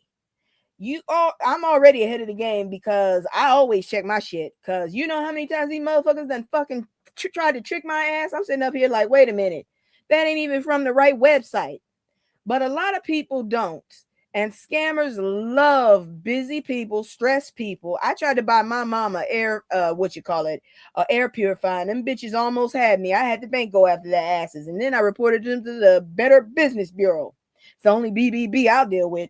Anyways, people, you got stressed people and people just trying to get through the day. So this is one of those stories where you got to understand, pause before you click. Because one click can cost you every fucking thing. I'm so serious. And I'm going into that line of stuff. So now I'm going to try not to cuss because this next one is about faith. And if you ain't got faith, go on somewhere because I'm not about to hide it. I have no problem if you're an atheist. Just don't come to me with your own ideas because I didn't ask. I will never ask. I promise you. If you're atheist, I will never ask your ideas about faith. I promise you, because y'all motherfuckers have too much to say. And I never ask. I got a brother that's one of those. He get on my fucking nerves. Anyways, let's close this with something deeper. This story connects faith to real life. And honestly, it's powerful. It talks about the time between the Messiah's resurrection, Easter. I don't claim it. That's pagan. Passover, y'all, and Pentecost. I'm not really sure about that. And how the disciples weren't bold at first. They were scared, hiding, unsure what to do next. Sound familiar? Because the article compares that to where Black America is right now. Rights are being challenged, systems are shifting, and uncertainty is everywhere. And I'm saying, let's get the fuck out of here. And the message is this: faith isn't just belief, it's action. Because eventually those same scared disciples went from hiding to speaking boldly and building something new. And theologians like Dr. Dolores Williams and Dr. James Cone both emphasize that resurrection isn't just about the Messiah. That's not his real name. Jay's did not exist during that time, and I don't want to call him the wrong name. It's about what happens when people choose life over fear, purpose over paralysis. This is one of those moments where you have to ask yourself, are you just surviving or are you stepping into a purpose? Because history shows us something. We've been through worse, and every time we found a way to rise anyways. Man, I'm telling you right now, you know how many times shit has fucking broken shit on me just because I think it's because I'm doing this shit. I really do. I've never had so many problems with the internet before. But anyways, let's keep going. All right. So this is some good news. Jackson State University names Denise Jones Gregory, beautiful woman, as first alumna president to lead the institution in a permanent role. Wait a minute. Okay, cool. All right, let's give some good news for once, because HBCUs deserve stability, not chaos, especially in this time and age. All right, so Dr. Denise Jones Gregory has officially been named president of Jackson State University. I don't know when that damn background stopped, but I'm so glad it did. I'm so glad. Anyways, Gregory, has officially been named the president of Jackson State University. And here's the part that makes this special.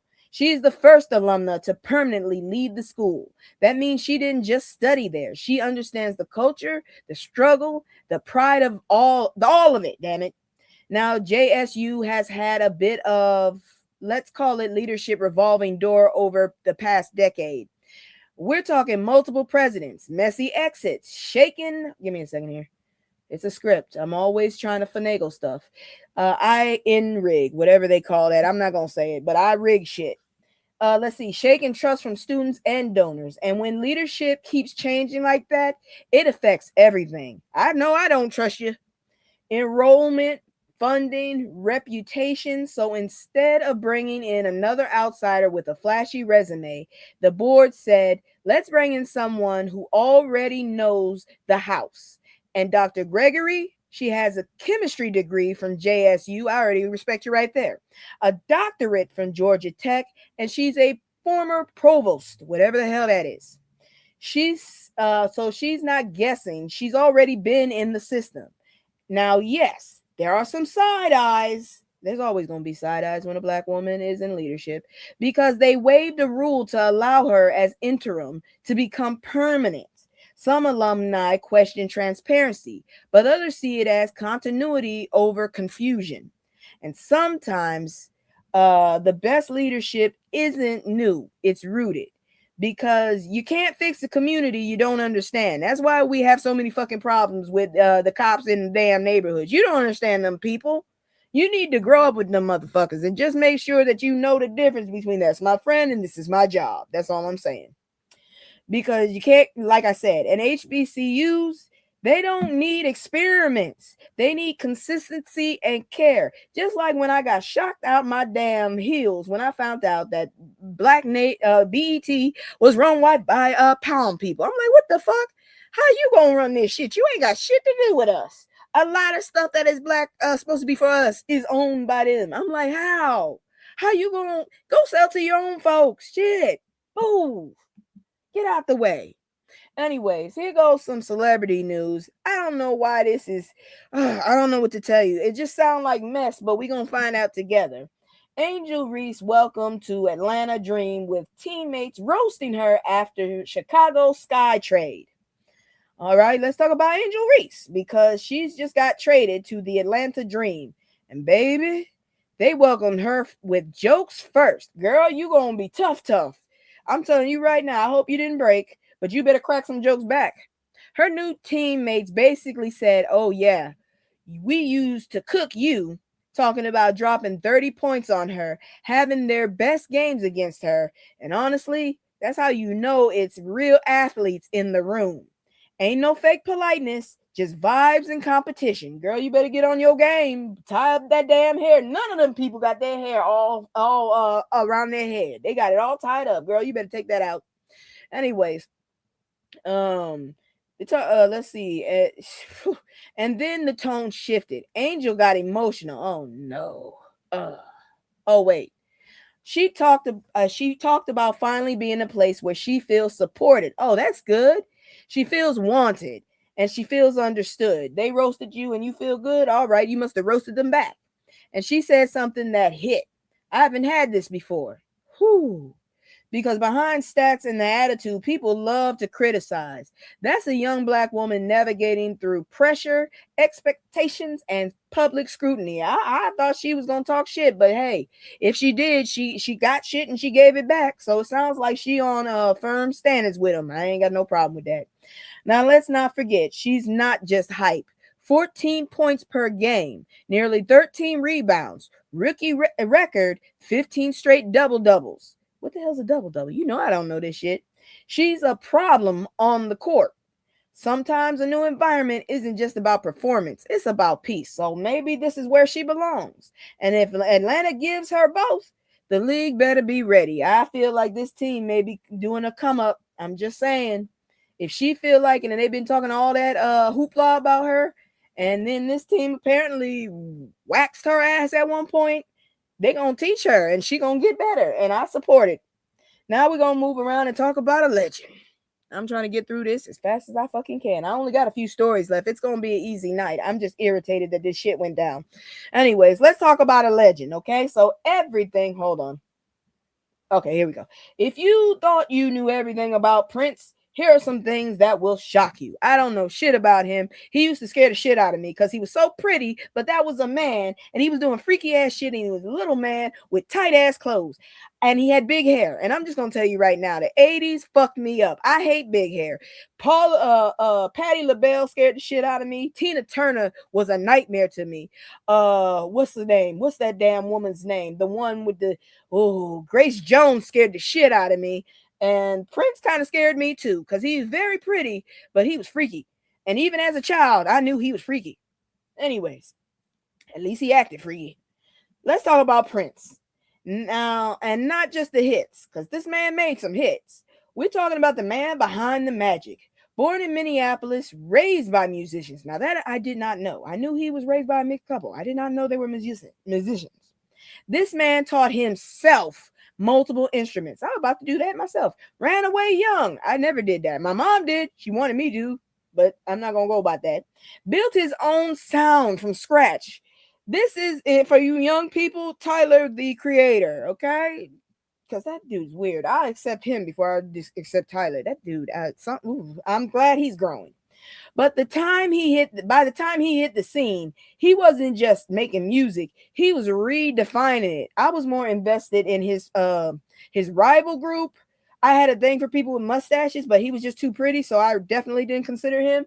I was all about the movies. Yes, he was a legend. I was about the movies. Let me explain. Prince was a legend, and I was a baby, so I didn't understand as much of the contribution. But when I got older, I realized this man was more than just pretty. He was substance. So he wasn't just making music. He was redefining himself and fucking us up, because I still don't know how the hell you said that damn symbol. Shit. Glad people said the artist formerly known, and then he became Prince again, and then he got an afro and fucked up his hips, and I'm sorry for that. So we're talking classics like Purple Rain, When Doves Cry, 1999. I graduated in 1999. I partied, but I'm kind of upset. I feel like I got gypped. I feel like I got jacked too. Anyways, but here's what makes Prince different. He didn't just create him for himself. He wrote hits for Shaka Khan, Sheila E., the Bangles. I don't know who the hell the Bangles are. I know the other two. And so even when you didn't know it was Prince, it was Prince. Now, his life wasn't easy. Battled epilepsy as a child, lost his infant son. Oh, damn, I didn't know he had a kid. I thought that was a rumor.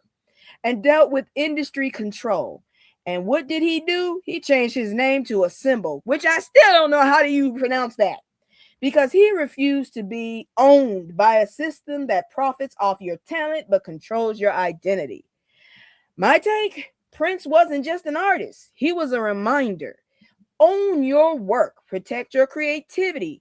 Don't let the industry define you, because genius doesn't need permission. I feel you. I feel you on that shit. I feel you on that. Prince, I already knew he was dangerous. Something about him told me in my childhood, he is pretty as fuck, but he is dangerous.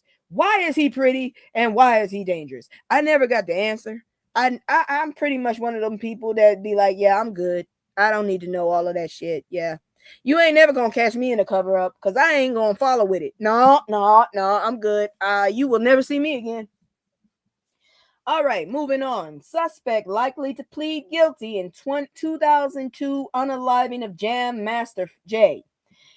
Man, I'm glad they didn't let it go. But my whole thing is, could you imagine what they would have been doing by now? They probably would have had a school or something out there in New York. So this case, it's been dragging for decades. Jam Master Jay, Run DMC legend, was murdered back in 2002, and here we are over 20 years later, still dealing with twists. Now, the last suspect, Jay Bryant, is negotiating a plea deal. Key detail, his DNA was found at the crime scene. So now, trial has been canceled, plea is expected, but charges still unclear. Meanwhile, one suspect convicted, another has his conviction overturned, and motives are still tied to alleged drug dealings. Honestly, that's what makes this case messy, because the narrative shifted from hip-hop legend unalived to possible drug-related dispute. That fucked me up when I heard about that shit. I was like, not them, not from no, he's supposed to be uplifting us. Oh, this was one of those cases where justice feels delayed and diluted, because when it takes 20 plus years to sort out the truth, families don't just grieve, they sit in uncertainty, and that creates anxiety, you dirty bastards. And for hip-hop history, This is a loss that never really got closure. I'm serious. That was fucked up when he passed. He seemed like the coolest one. He seemed like the one that wouldn't cause problems. Now that dude in the middle, I don't know what the hell it is, but I heard he had a condition, but I couldn't get over it. I used to wonder, why does he always sound like he wants to cry? That used to fuck me up. Moving on, here's something I really don't care for, but hey, it had Janet, so I was curious. No, Janet Jackson isn't in the new Michael Jackson movie, and here's why. Have you seen it? It's one of the oldest one's sons from the 3T group. They were creepy looking kids. Man, they look like they all had like surgery. He don't look like Michael Jackson, okay? And I think they tanned his skin. He don't look like Michael Jackson at all. It's creepy. All right, now let's get into some family drama because this one's got layers again. This upcoming Michael Jackson biopic, yeah, Janet Jackson will not be in it. And it's not by accident. What can I tell you? That's all. Sure, okay. I wasn't going to watch it anyways. I know enough. I grew up when he was famous. What you got to tell me that I don't already know from the other 15 Michael Jackson movies? Even if I didn't know who he was, they got enough movies. Shit. Anyways, it's not by accident. She declined. Why? Long-standing issues with Michael's estate. How the hell is she the sister and she gonna have somebody fucked up some papers? Accusations of mismanagement, family tension that never fully healed. Back in 2012, Janet and some of her siblings accused the estate of fraud, manipulation, and prioritizing money over family. I agree. I believe her. So now, years later, when they're making a big Hollywood movie film, she said, I'm good. And honestly, that says a lot because while Michael's son Prince is involved, I don't think that's really his son. Y'all gonna have to do a DNA test for me. Them damn kids look white as hell. That man had vitiligo. Them kids shouldn't have had vitiligo from the get-go. That shit should have progressed. Or at least we should have seen some brown. They ain't been brown a day in their damn life. Somebody explain this shit to me. They used somebody else's sperm and somebody else's egg and said that was his son. That's how I feel. I want to see a goddamn DNA test. Anyways, this damn Prince is involved. The white man that says he's his father. Other family members appear. Janet chose distance. I agree with her. My take on this shit is sometimes protecting your peace means stepping back even from big moments. And family plus money plus legacy. Family plus money is already a mess. I'm telling you right now, whenever you involve family and money, you're going to be in trouble.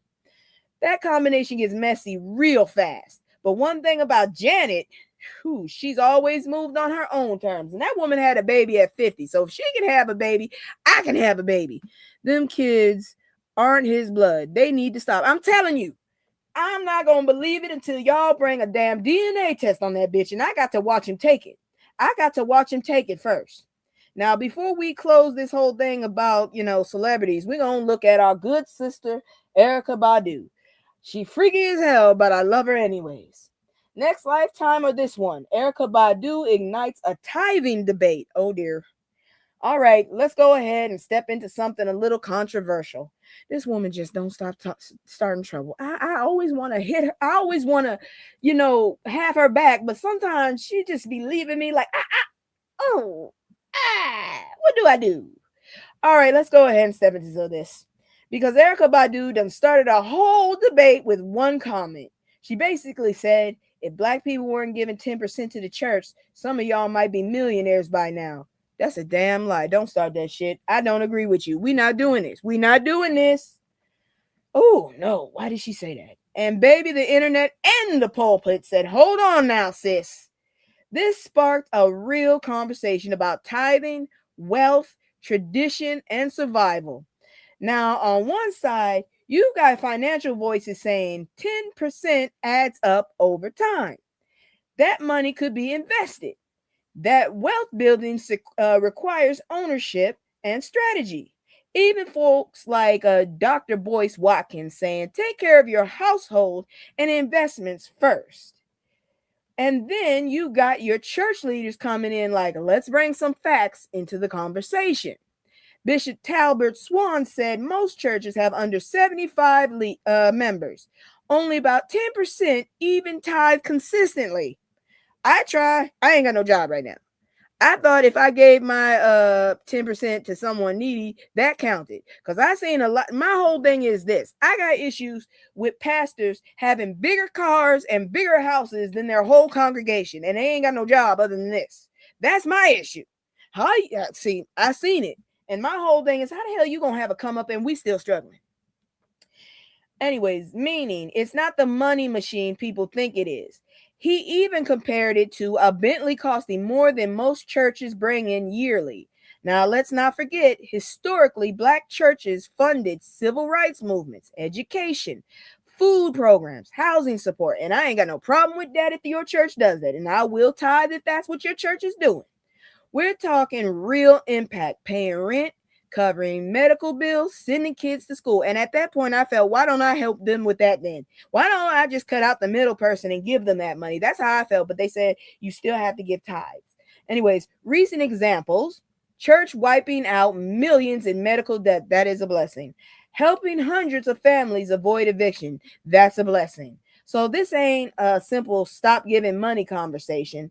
This is really about balance, because faith and financial literacy shouldn't be enemies. You can honor your beliefs and build your wealth. God will bless you. The whole point is you getting more with that 10% given.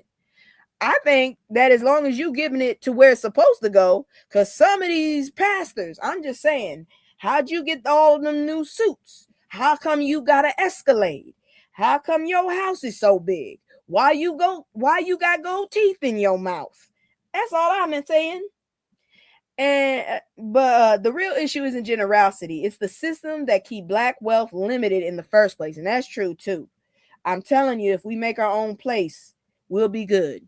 Now let me hurry up. This last story, this story right here, I missed the last time because someone gave the wrong date. So let me just run into it. Wormhead criticized for claiming Black kids with ADHD should be reparented. I kick your ass. You say that shit to me in my face. Talking about my kid. Fuck you.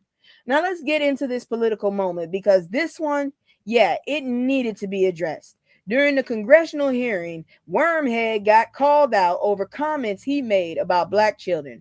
And what did he say? He claimed that Black kids on psychiatric meds needed to be reparented. First of all, he denied that shit until they showed it. He said, I never said that. I never said that, with your fucked up voice.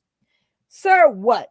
Now, when Representative Terry Sewell confronted him with his own words, he tried to backtrack it. I didn't say that. But here's the problem. He did say it on a podcast during his presidential run. That the last good Kennedys have already been taken out, unfortunately, unless a good one comes up from behind. So far, I don't see it.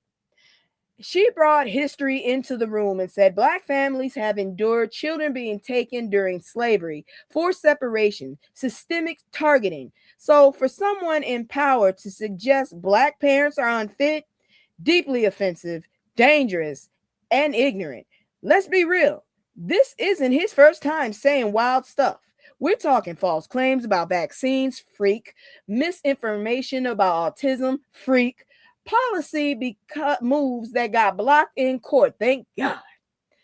This is why representation matters, because without someone like Sewell in the room, I hope I'm saying her name right, that comment might have just floated by unchecked. And no, Black families don't need reparenting. They need resources, access, and respect, you dirty bastards. Moving on, because like I said, I'm running out of time now. I got about 10 minutes. Let's get these stories out. I got 3 more stories. Here we go. Young mothers deserve a seat at the maternal health table too. This story right here is serious, because while everybody talks about Black maternal health, young Black mothers are still being left out of the conversation. And the numbers, Black women are 3.5 times more likely to die. Give me a second here. From pregnancy-related causes. Now imagine adding being young, being judged, and being dismissed. That risk goes up. Let me give you real examples. Rapper Monaleo went into the hospital in severe pain. Doctors tried to send her home. Turns out it isn't. He said, we don't need immunizations. Exactly. She had life-threatening condition, internal bleeding, a twisted fallopian tube, and a massive cyst. She could have died. That's not just a mistake. That's medical neglect. And it happens too often. Young mothers face stigma, less attention from doctors, delayed care, assumptions about their lifestyle, which leads to worse outcomes, premature birth, low birth weight, weight babies. And here's the part that gets me. Society loves to say teen moms don't succeed, but ignores the fact that they're pushed out, overlooked, unsupported. I don't know about you. My cousin was a teen mom, and all her kids went to college. Matter of fact, 2 of them are in the military, in the army. How about that? Anyway, shit, I gotta hurry. We can't blame outcomes when the system is failing. People from the start. That's why programs like Dream Youth Clinic are stepping up to provide free care, mental health support, and free and real resources. Why don't that damn Karen go over there? Because these young women don't need judgment. They need support. And that's for real, for real. All right. I'm gonna have to skip one of those other stories, but we're gonna do this one. This is one of the last I only got 3 stories left. I can get this out. Expert tips to help Black families navigate dementia care. All right, let's slow it down for a second, because this one hits home for a lot of us. In the Black community, caregiving is seen as a duty, an honor, something you just do. That's how I feel. When it comes to dementia, love alone is not enough. Experts are saying families need education, planning, support, because one of the biggest issues is denial. People think they're just aging, they're forgetful. Meanwhile, it's a disease progressing. Now, here's something important. People with dementia live in their reality. So arguing with them is pointless, stressful, and harmful. Instead, experts say meet them where they are, even if it sounds confusing to you. And caregivers, let's talk about y'all, because y'all carry a lot: emotional stress, physical exhaustion, and grief. And sometimes you become the villain in their eyes, not because you did something wrong, but because the disease changes how they see you. This story is about grace for them and for you. And also this. Asking for help is not failure. Whether it's church support, home health aides, care facilities, you don't have to carry everything alone. For real. I mean, I plan to take care of my mom and all that stuff, so I don't know what else to say. No, I didn't. I missed all the other stories. Hold on, I got to get them. We're not going to do that, damn it. Where's my chat GPT? Because I got palate cleansers to do. You know what I'm saying? Let me get my damn thing. Chap. I said chat. There we go. All right, so let me see if I can get this next story out, because I'm almost done. Got 2 more. Hopefully this will hurry up. Maybe I just didn't get it over there. I don't know, but let me get it up here. Yeah, here it is. All right, so this right here, okay? The people put on a bear costume. Give me a second. There it is. 3 sentences for fake bear attack and insurance scam. This is fucked up, okay? So I don't even know where to start. 3 people really said, you know what would make us money? Let's pretend to be a bear. So these geniuses staged fake bear attacks on luxury cars. We're talking Rolls Royce, Mercedes, let's see here now, high-end vehicles. And how did they do it? One of them put on a bear suit, then scratched up the cars, recorded it, sent it to insurance companies like it was National Geographic or something. These some ignorant ass bastards. But here's where they messed up. The bear moved like a human, you dumbasses. You need to study the damn bear. So why this bear got body language? Then brought in a wildlife expert who said, yeah, that's not a bear. That's Jerome in a costume. And let me add this part, because it makes it worse. Brown bears haven't been in California since the 1920s. Damn, you stupid. So now, not only are you committing fraud, you didn't even research your lie. Police searched their home and found the full bear costume, fake claws and everything. And now they got 180 days in jail. and that's good for them. This wasn't even a good scam, because if your plan depends on you acting like wildlife, maybe just, get a job. How about that, you ignorant bastards? Now here's proof. This is my last story because I only got a few more minutes. Here's proof that these motherfucking animals are after us. You think I'm joking? Alligator visits drive-through lane at North Carolina bank. The motherfucker went to a bank. I told you the deer and the alligators are going to rob us. So this one feels like Florida behavior, but it was actually North Carolina. Police got a call about an alligator in a bank drive-through. Like, sir, what transaction are you here for? When they got there, the gator was hiding under a car, chilling like it was at an appointment. Turns out it had been hit by a vehicle. Ooh, poor baby. Only minor injuries, probably confused and stressed. Officials came, got it safely, and relocated it. So no chaos, just vibes and confusion. I think this motherfucker just was the wrong one to choose. They probably wanted a deer and he was the only one left. This is why I mind my own business and stay out of the woods, because animals be showing up anywhere now. Drive through today, living room tomorrow. That motherfucker gonna fuck us up. That's all I got to say about that. But that's it for the stories. I'm sorry it happened like this. I'm sorry I started out late. I got a few resolutions. If I can't fix this shit and go free, I got some other websites that I can go to. I don't want to join Rumble. I think I'm a part of Rumble already. Shit, I think I have an account over there. I can probably go to Rumble and get it out that way. I think that's what I'll do. I think it's free. I hope it's free. Anyways, that's it for tonight. Thank y'all so much. I love y'all, and without y'all, I would be nothing. Let me find that damn leaving song at least. Shit. Because I can at least do that. Where's my going away song? Where is it? Damn it. I can at least show that one. I'm so tired of all my damn videos not working. I'm just upset about it. And I'm thanking y'all for coming tonight. Thank you. Thank you. Thank you. Thank you. Damn, I hate this shit. Is this it? That ain't it. Yeah, that's it. I can't say no, I always gotta go. Playing house, this ain't home with my soul. On the road, I can't stay.